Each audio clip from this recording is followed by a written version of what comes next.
手机圈现在真打起来了。iPhone 17开启预售当天，短短1分钟，京东全线售罄，官网直接卡成 PPT， 部分型号要等到10月才能发货。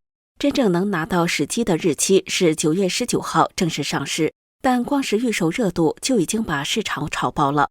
结果华为半夜急了，在 iPhone 17开卖前夕，华为突然甩出降价连环拳， Mate X6 直降2000元，Pro 80 Ultra 直降1500元，甚至比双11还狠。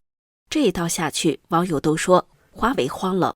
一边是苹果一机难求，富士康20万人2班倒加班赶工，一边是华为连夜打折，拼命守住份额。小米更不甘示弱，直接跳号发布小米17，叫板苹果。手机江湖三国混战，谁能笑到最后？观众朋友们，这里是大时局，我是王真。9月19号，苹果17就要正式上市了。今天我们就来聊聊正在上演的手机圈大戏，一场华为、小米与苹果的三国演绎版手机江湖。华为这次的表现就跟小区广场舞阿姨抢场地似的，提前2天直接甩出一套降价连环拳，这一出手还真有点王炸的感觉。华为终端微博17号官宣，鸿蒙感恩回馈季正式开启 ，Mate X6、Pro 80系列、Mate 70系列齐刷刷开降，最高值省2000元人民币，还搭配分期免息，以旧换新，搞得比双11还有诚意。尤其是 Mate X6 从12999元打到10999元，咔嚓一刀2000块，爽快的不行。Pro 80 Ultra 也没闲着，9999元变8499元，直降1500。Mate 70 Pro 加算是小打小闹，降1000元，从8499滑到7499。之前还搞什么限时补贴1000元，现在干脆只降2000元，看样子是急得不轻啊。总的来说，华为这一波的潜台词就是：兄弟们，我懂，钱是真难赚，咱就降价让利，体验一下自研晶圆的流畅和安全。华为的这波操作一出，网友们的反应那是相当热闹，有人半夜就炸锅了。华为大晚上你这是要干什么？你看一下现在几点了？现在是凌晨的33分。突然接到通知，华为的 X6 和 Pura 系列直线大降价，鸿蒙感恩回馈季，华为的 X6 直线下降2000块，华为的 Pura 80 Ultra 下降1500块， Pura 80 Pro 加和 Pro 降价1000块，这是干什么？华为你这是干什么？还有人忍不住感叹，华为呀华为，你这调价速度比我打3轮还刺激，性能不比，名字不比，偏偏要比谁降价快。这么一来，我这小商贩还怎么活？库存一堆货，赔得我怀疑人生啊。另有网友直言，这波降价确实有点丧心病狂的味道。我早就知道华为会动手，但真没料到下手这么狠，纯纯就是定点打击，针对谁不言自明。很多人都在说，这是不是因为苹果要开售了，华为慌了，才赶紧上这一招？还有网友脑洞大开，懂了，华为，你这是想让我们以后去看音乐节、看演唱会的时候，人手一台华为吧？但能不能别搞这种半夜偷袭，吓得我以为手机要爆炸。Mate X6 直降2000，Pro 80 Ultra 直降1500，这么感恩，我钱包已经不感恩了，好吗？你别忘了，华为可是官方舆论力挺的国产手机之星啊，平台高高在上，号称国民骄傲。可这通降价连环拳打下来，恐怕是几天前 iPhone 17预售火爆的场面，把他吓得冒汗了。9月12号 ，iPhone 17系列在中国正式开启预售，场面堪比春运抢火车票。苹果官网直接卡成 PPT。京东平台1分钟就全线售罄，天猫旗舰店更是2分钟宣告卖光。有网友哀嚎，根本抢不到，甚至有人调侃，今年比去年还难抢，官网发货都排到10月，这是买手机还是预约明年春节年夜饭？苹果官网崩溃，还顺利登上微博热搜，足见这波抢购的火爆程度。不只是官方渠道火爆，非正规电商也在旁边煽风点火。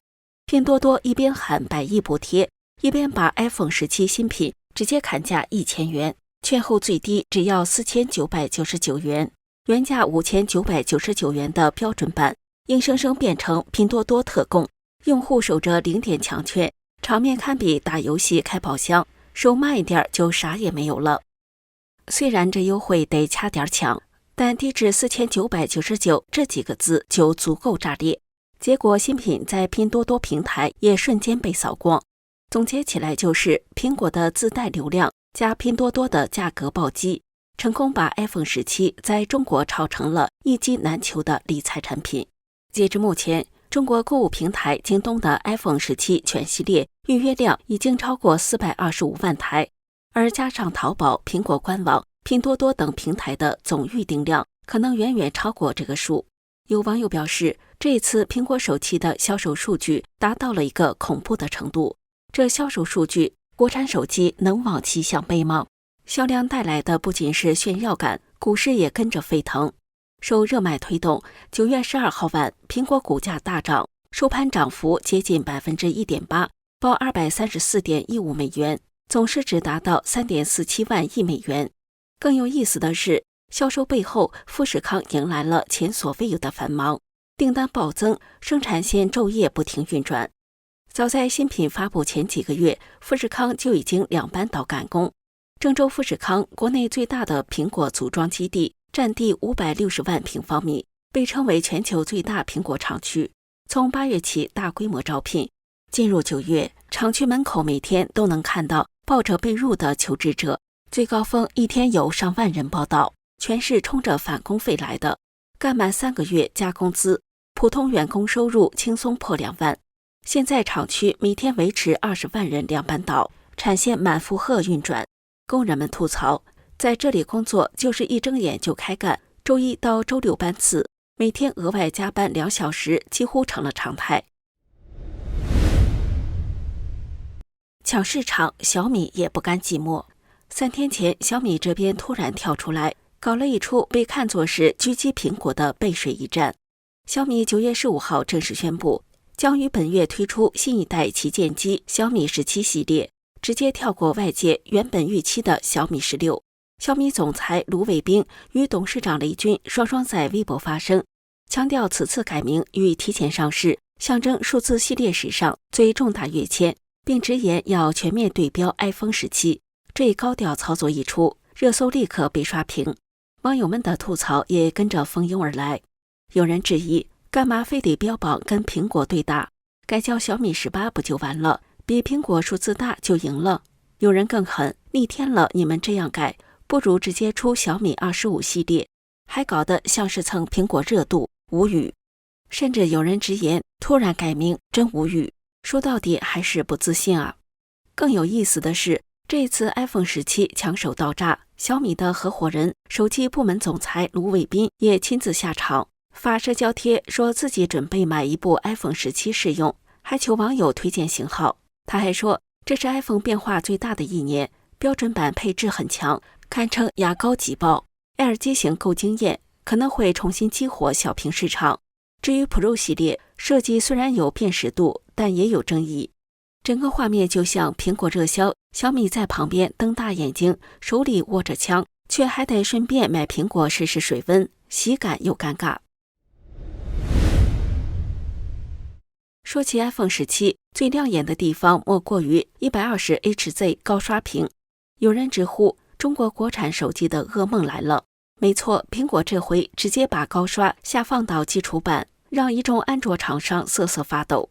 就好像你辛辛苦苦准备了一桌大餐，苹果却直接端来一锅火锅，大家瞬间慌了。再说价格，今年 iPhone 17配置到位，价格也更亲民，部分地区还有国补。上市1个月后，通过3方渠道，4-5千块就能拿到全新 iPhone 17，这个价，你说谁能扛得住？是苹果还是安卓？不用多想，安卓厂商心里已经凉半截了。还有网友总结了几大优势：质量经得起考验 ，iPhone 能稳定用好几年，不卡顿，不掉链子。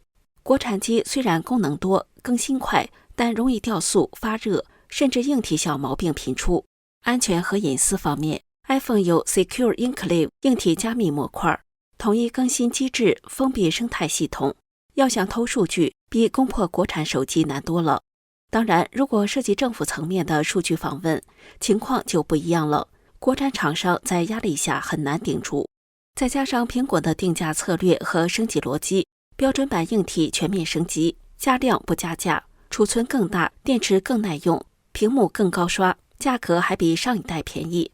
这一招简直就是王炸。更重要的是，苹果还保值，买安卓刚上市便宜1、2千，但半年后价格就像跳水比赛，2、3千轻松掉。而 iPhone 即便使用了1年，二手还能卖个好价钱。算算经济账，买苹果反而划算。最后，生态系统也是杀手锏 ，iPhone、iPad、Mac、Apple Watch 无缝互联，体验感拉满。很多人一旦进入苹果生态，就很难再跳出来，就像进了甜品店，想吃别家都忍不住回头看。这个手机啊，玩来玩去还是苹果最保值，不接受任何反驳。你们现在去看一下，京东、淘宝全新的16 Pro Max 还卖多少钱？还是8000多。19号、17就要上市了。现在的苹果新机16 PM256还是卖8000多，二手的你还能卖个7000块钱左右。相比较而言，华为就在前几天发布了一个新款39.8 TS， 就在昨天 SO 华为的激励政策，华为旗舰手机所有手机直降2000块钱，前所未有。包括哪些手机？麦德70、8系列、X7S， 包括 X6， 所有的手机降价1000到2000不等。总结一下，苹果受欢迎不只是因为配置和价格，更是品质、保值、互联3大王牌，让人买得安心，用得舒心，甩国产安卓好几条街。说到华为，这个号称技术遥遥领先、官方鼓吹的民族品牌，实际情况有点尴尬，手机质量问题层出不穷，网上吐槽一大堆。有人买到华为手机突然爆炸，有人碰上无故漏液，还有各种莫名其妙的小故障等等，你懂得。更搞笑的是，华为自己对这些问题似乎见招拆招，不急不慌，推来推去，消极应对，结果用户越来越火大，慢慢的开始心生抗拒，甚至直接抵制。再说说华为的芯片，这里更尴尬。2025年，华为 Mate 80、Pro 80等旗舰机使用自研麒麟9020，日常刷微信、刷短视频还行 ，AI 功能和多设备联动也挺酷。跑分方面 ，Geekbench 单核1500，多核4500，不算差，但也没啥惊喜。但一对比苹果，就有点掉链子了。iPhone 17系列搭载的 A18、A19 单核跑分2500到3000，多核超8000，原型渲染和 AI 算力直接甩华为一大截。麒麟9020受限于 7nm 工艺，发热大，耗电多，高负载玩游戏容易掉帧。CPU 单核比苹果弱 ，GPU 画面慢10%到20%，NPU AI 算力也不如人家。功能灵活是灵活，但效率不稳定，感觉就像长跑，跑了一半就想休息。再看系统生态，苹果 iOS 是软硬一体，晶圆和系统配合的天衣无缝，性能全开。华为 Harmony OS 虽然多设备联动牛逼，但 APP 生态不如 iOS， 整体流畅度和稳定性还差点意思。再加上功耗、续航、5G modem 集成有短板，二手保值率低。总结一句话，华为麒麟性能比苹果落后30%至50%，短板明显。想靠信心和国产光环撑场面，那要看用户买不买账。而这时你再看看 iPhone 17的热销，简直像给大家上了一堂品牌课。苹果靠的是长期累积的信任和壁垒，不是靠1、2次营销就能建立起来。这道壁垒由技术投入、用户满意度和生态系统3件合璧，一步步铸成。槽点每年都有，但消费者照样掏钱排队抢购，因为信任已经在那里。那不是一句国产加油能换来的，而是真金白银多年口碑累积出来的安全感。观众朋友，你们会站哪一队？苹果、华为还是小米？欢迎在留言区留言分享您的看法。这里是大时局，感谢您的陪伴与思考，请订阅、分享并打开小铃铛。和我们一起在动荡中坚守真相，在黑暗中点燃希望。